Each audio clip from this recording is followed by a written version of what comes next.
What I'd like to demonstrate is going to entail the making of movies. This is fun, hugely powerful, and probably the technique that NLP is most famous for. The reason why this is so famous is because it's so powerful and it really works, and what it has the capacity to do in such a short frame of time is remarkable. Because some clients may go to the psychotherapist for years to help them overcome just a phobia of slugs or of something funny, okay? And they may get results, maybe just limited results, maybe no results at all. You're going to have a model where you can ecologically help somebody overcome a phobia in 20 minutes, and it's sustainable forever. Not only is this model useful for phobias, it's also a model that's excellent to help people deal with trauma. Why would the same model be useful for both trauma and phobias? Well, what are people doing who experience trauma and phobias? They are associating into the experience here and now in their mind. And when they think about that past experience, they have such a powerful kinesthetic, physical response to it right now, that is the phobic or traumatic response that they're living in the here and now. And a phobia, in NLP terms, is just an irrational fear. It's when there's no need to be afraid because it's not a life-threatening situation, but the person's afraid. So when I was a little person, a big ferocious dog, or so it seemed to be big when I was little, came barking and bit me. Now I'm an adult and I have a fear of dogs. I think a healthy fear of certain dogs is maybe a good idea to save my life when certain watchdogs trained to kill are released and I need to get the heck out of there fast. But when the little Maltese poodle comes after me, and I have the same reaction of fight and flight response, it's a bit of an irrational fear, isn't it? The little dog is absolutely harmless, but because I've got the cellular memory of an experience in the past, I'm suddenly reacting abnormally. That's a phobia. Trauma is, there was a past experience, the energy associated with that significant emotional event is triggered every single time a particular stimulus brings it up, and you relive that feeling whether you're consciously or unconsciously aware of what the trigger is. We deal with traumas in the same way. We had an experience in the past. It was a tough one for us to deal with. Every time I now see a particular kind of person, I'm reminded of something and my body goes into a traumatic response. Post-traumatic stress disorder.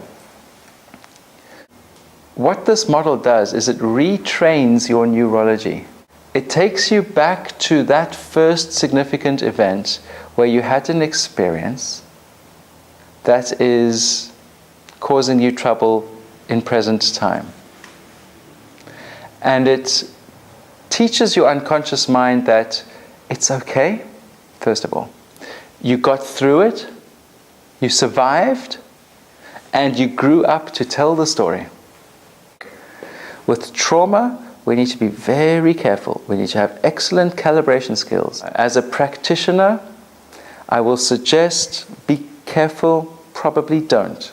Try and help people clear traumas with this model until you've practiced it a lot and you're really confident and you've done it with people with maybe light little traumas, and you're really familiar with it and working with people on a therapeutic basis. None of you have a therapeutic background, a counseling background. You do have. Linda, you also have a counseling background. But unless you're trained as a therapist with many other things that obviously we can't fit into a short course of this kind, I would suggest steer clear of dealing with trauma. But phobias, you'll be able to deal with those. What you want to know if you're going to start to do this with light traumas, as I say, how do you gauge what's a light trauma? It is as the person talks about it. Do they just get a little bit uneasy, or they can't talk about it. Because if they do, they go somewhere so dark and horrible that it is unbearable, and they need urgent help or medication to get them out of it. That's what we don't do. But can they talk about it and cope with the really unpleasant but manageable traumatic response? That's a light trauma that you can deal with. Okay. And I will still suggest that you get lots of practice before you do this in real life. Practice with phobias. Practice with people who you know they're in complete control, they just haven't quite got over it yet. So I think as a way of showing you more about how this works and then answering your questions about it afterwards, let's do a demonstration. So at this stage, would you care to tell us a little bit about what it is that causes this reaction, this fear, or whatever you want to call it? There's 3 distinct moments in my life where I've hit this fear. One of them, when I was small, I can't remember how old it was. I tried to go back to it to think how old it was. Father left me in the car with the car keys and the whole bang lot. And I remember I'd locked the car, which I wasn't aware of, and I couldn't get out. And there was no exit for me, and I started to panic and wonder, how am I going to get out of this car? I'm outside, I'm alone, I can't get out. And I literally took the safety bolt, the thing, and I started smacking the window, hoping it breaks and there was an exit out. And I remember my father coming and seeing me in this state and just asking me to please find the keys and open the car, which seemed so logical at that stage. But the emotion is like, I can hang on to that for dear life. And another one was, obviously, when I was older at school, I remember classroom was it's very vivid for me. Windows had burglar bars, classroom door, I needed to go out to the bathroom, asked the teacher if we could go out, got to the door, and the door wouldn't open. And that was it. There was no exit strategy. It was like, okay, how do I get out of here? The feeling of that? Geez, that's pretty much the way I feel right now. You feel it right now, and the one in the car? Yeah, this car is a little bit more difficult to associate with. But the feeling? My heart is racing, and I don't know how to get out. I need a way out. That's my thing. I need to get out. I don't know which way is going to get out, because my door option is not there anymore. Yep. The other moment, which probably was the scariest one for me, is I was in Italy with my cousins, and I must have been about 14, 15 years old, and they lived on the 6th floor in a unit in Rome, and we were going up the elevator. My cousin stopped it to rather change direction. He forgot something downstairs, and when the doors opened, there was a concrete wall. We had opened between It's floors. An elevator? Yeah. So you're in an elevator, the doors open, and there's just a wall? Yep, and that hit. Yeah. In Rome it happened more than once. We were going to have dinner in a restaurant that's called the Mushroom, and it's a cylinder and restaurant on top. Same thing happened. They stopped the lift to change direction, and doors opened. No exit strategy. I'm stuck here. So. Okay, good. I know that that's really vivid for you, and I say thank you very much for describing those 3 examples. It's more information than I need right now regarding the past experiences, but there's just one little thing I need to ask you about. What is the actual problem to you in your life right now? Which situations do you typically find yourself in where this thing gets provoked? Getting into an elevator, that's the most easiest, or walking into a room where I need to lock the door behind me, and I sometimes do it, is like check if the door opens and closes properly.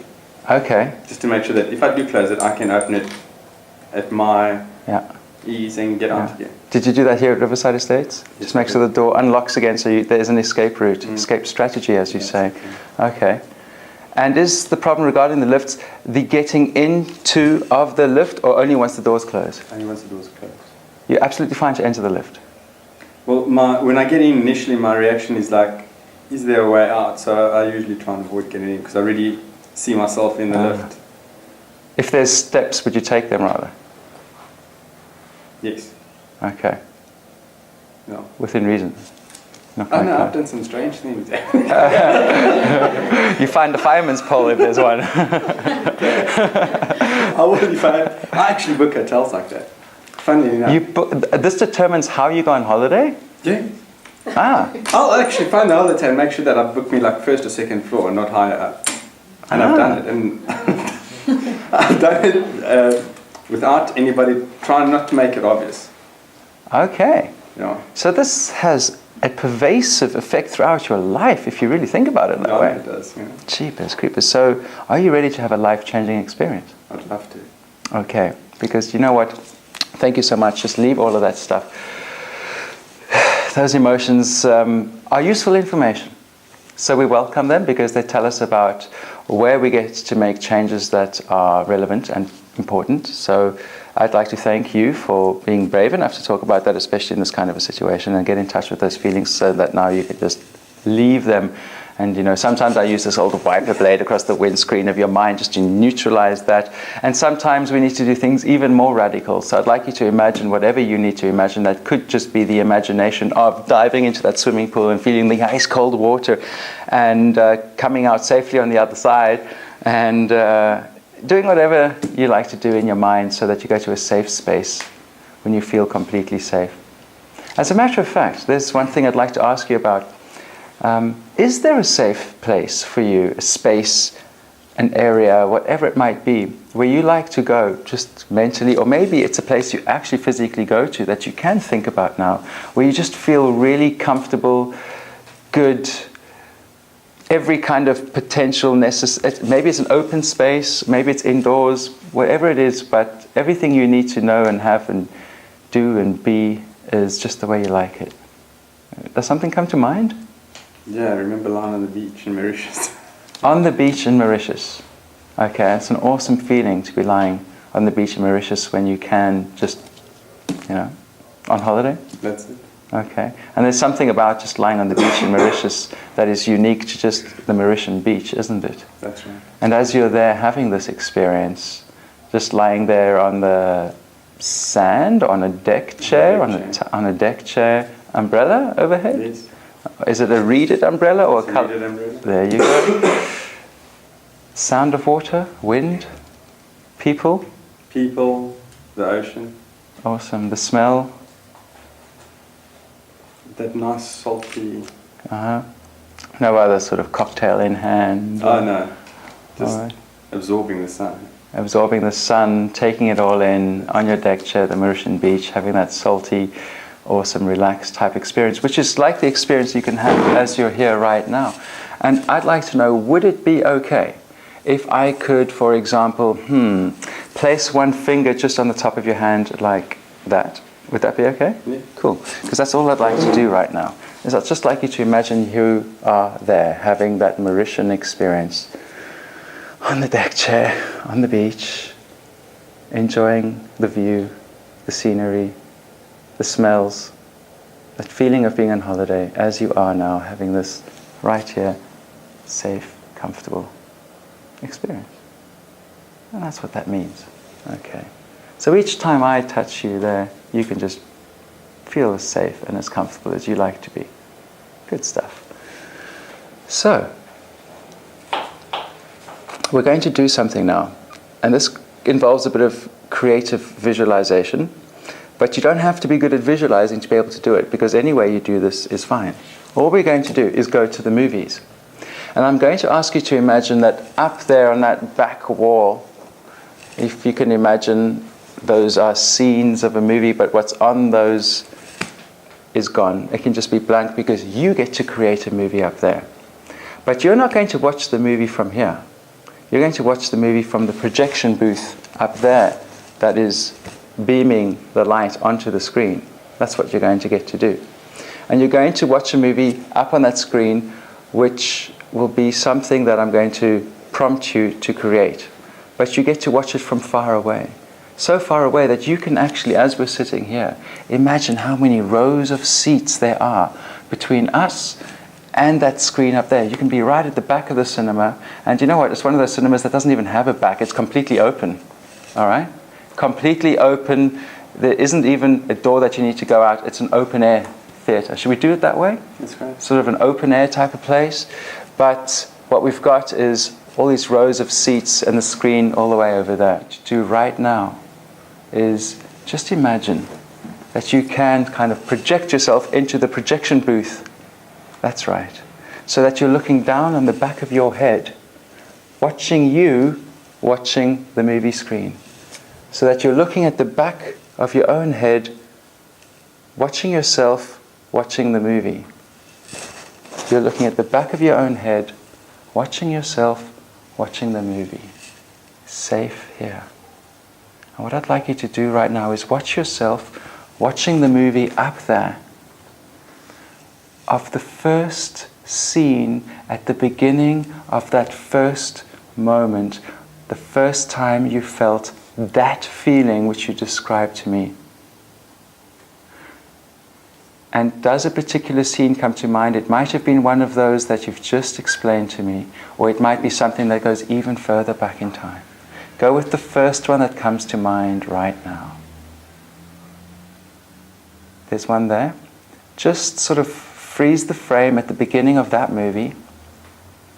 Now what I'd like you to do is just keep watching the back of your head as you are watching the movie. And I'd like you to play that movie through, all the way through that difficult part, all the way through that, all the way through to the end, until you see yourself at the end, all fine, everything is good, you survived. Yeah? You watch it all the way to the end, very good. Now freeze that end scene.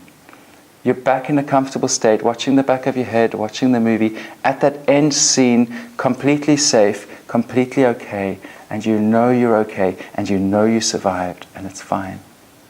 I'd now like you to float out of the projection booth and back into your body. I'd like you to go and imagine, and you can do this part with your eyes closed, just imagine that you're going up to yourself in that scene at the safe ending. And as your future wiser self, your present self, going back in time to that past experience now, just go and comfort your younger self and provide him with the resources, the information, the support, the love, the whatever it is that he needs to know that he got through it, he's okay, he survived, it's all good. Just kind of communicate to that younger self. Let him know exactly what he needs to know. You could even imagine as your older, wiser self asking him, what does he need that was missing at the time? And then imagine just providing that. And if you haven't already, then go ahead and just imagine giving him a big hug. Good stuff. Let him know he's okay.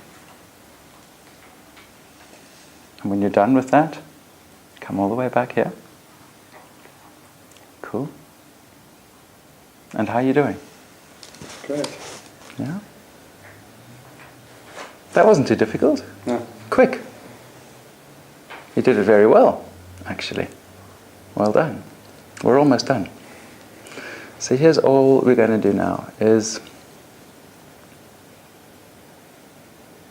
you told me about that experience in the car that you had a long time ago. And as you think about that experience now, how do you feel? I feel like I was being a bit silly. Okay. Well, but you were little and you were doing the best you could. You didn't know better, huh? Yes. You didn't know better. And we've all been young and made irrational choices and behaved erratically. But here's the thing. You know better now. That's right. And here's the other thing. So does he. And here's the other thing. You're the same person. That's cool. Hmm? Yeah. All right. When are you going to have the opportunity to go in an elevator again?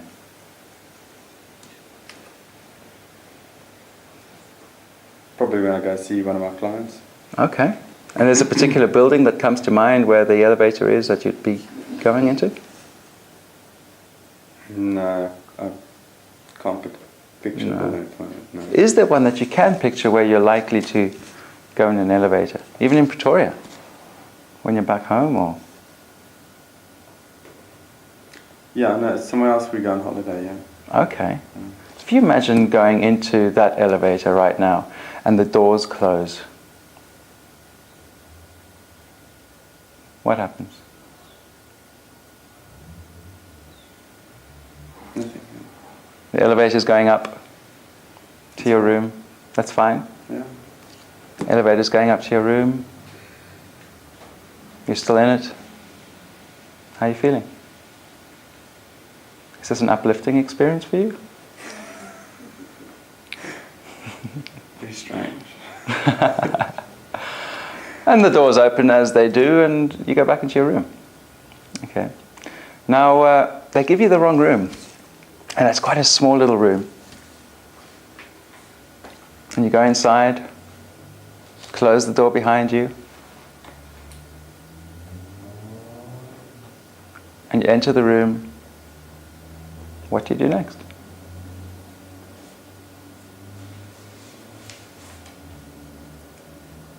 I walk to the window, open the window, and just look what's outside.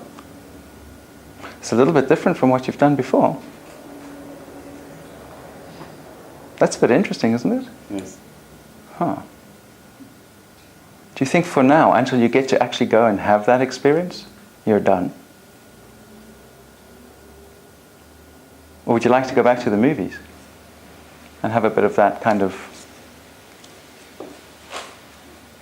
I feel like I'm confident enough, but I'm not 100% sure. You're not 100% sure? No. Here's the thing. What's it going to take for you to be 100% sure?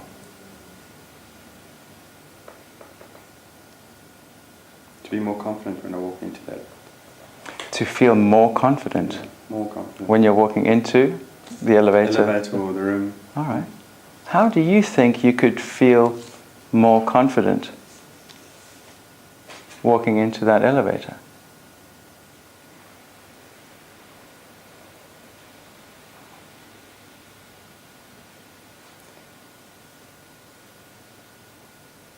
Being 100% sure of myself that everything is good. Being 100% sure of yourself. Mm. Because everything is good. So what are you going to do to make sure you can feel 100% sure about yourself? I'm going to be rest assured myself that everything is good. Good. And I'm curious. How do you go about the process of making sure that you do feel confident and that things are feeling the way you want them to feel? I might just do this. Oh, you've got resource anchoring. All right. So maybe there is like a confidence anchor. Or maybe you can remember something else about how confidence feels inside you. Because I know we've had that discussion already. Just a suggestion. You don't have to absorb that deeply and utilize it. Unless you want to feel really confident. So yeah, there's a few things you can do. And they'll build your confidence. But here's the thing. Most probably your confidence will come from all the experiences you're going to have when you just feel all right. And you're comfortable and things go well over time. And with that, the confidence will grow. So it's fine for you to go ahead and use the techniques that you know you've got. Get those things spinning in the direction that you want. Stack them over here, whatever you want to do, because they'll help you initially to feel a bit confident. But I think that authentic confidence comes from the experience of things going the way we want them to go over time. So you get to look forward to all those things. Yeah?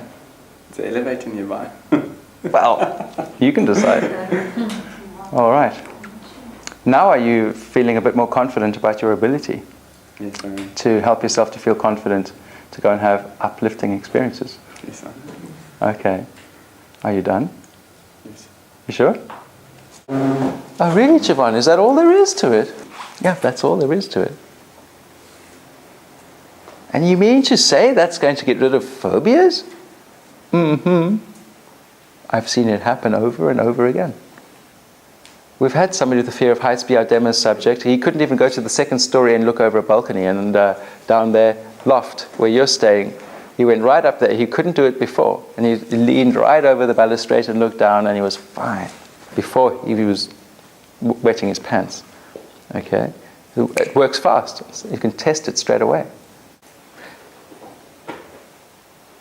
Questions?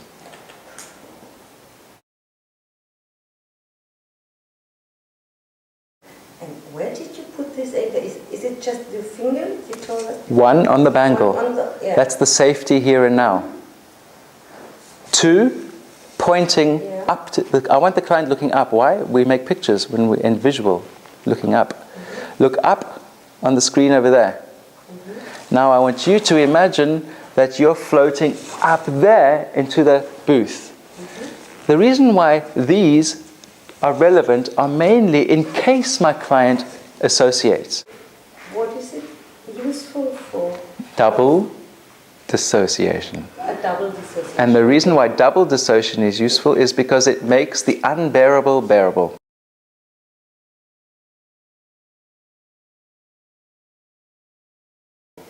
When you're looking at the back of you, who's looking at something on a screen far away in the distance, then whatever takes place on that screen is easy to watch.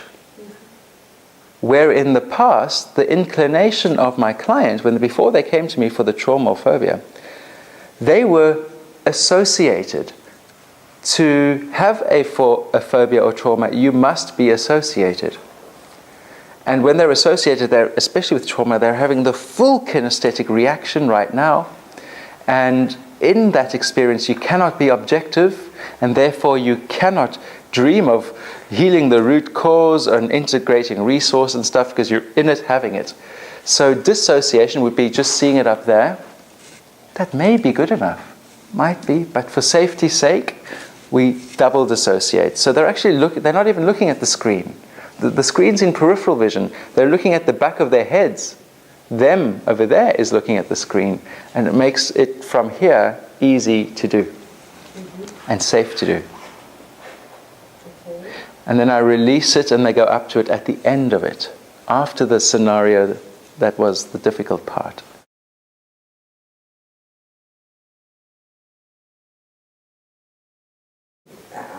It's the original experience that my client had that is the cause of the phobia. And it goes only through this experience.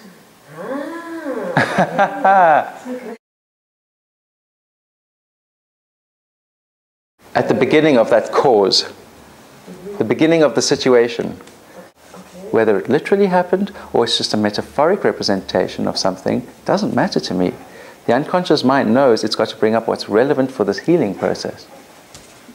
There's the movie of the person's life, but there's one little incident in the past of the person's life which is the cause of the phobia or the trauma that they're having now. Okay? Now that situation is usually what they're associated into unconsciously, because that's how they get to have the kinesthetic so strongly in their body now. That is the phobic response or the traumatic response, because they are associated. So now that's the situation that we're putting up on the screen, and we're stopping this little movie from playing at the start, and then we're playing it through. So they watch the whole root cause situation up there on the screen to the end, where your younger self gets through to the other side of the situation, and she or he has survived and is okay. And that's the situation where the client now comes from the projection booth back into their seat, and then imagines from the seat. That's why I close the eyes, because now they do a lot of visualizing, and with eyes closed it's easier generally. And now they imagine walking up to the front of the theatre, into the screen, and they associate. Now they are there in this situation with their younger self. And they're providing the younger self through communicating with whatever is missing to the younger self. You know, we gave a meaning to that experience back there. The meaning caused the belief that is the cause of the trauma and the phobia that I have now. So the older self, your client, is now going back to re-educate her younger self with a new meaning and love and new knowledge and a hug perhaps, and whatever it is that was missing to the younger self at the time. Whatever the younger self needed that was missing to her at the time is what the older self or your client is now imagining giving to her younger self. So she's retraining this part of the unconscious mind. It's a part of the unconscious mind, the inner child. Because that part hasn't grown up. That part is just as old as it was when it had that traumatic experience in the past. It's still a 3-year-old or 13-year-old or 30-year-old, and maybe my client's now 50. It hasn't outgrown that experience. Now it's getting the opportunity to outgrow that experience. It's pretty much to your script, and all you're going to have to do is follow the steps in your notes. Okay, there it is. That's VK dissociation.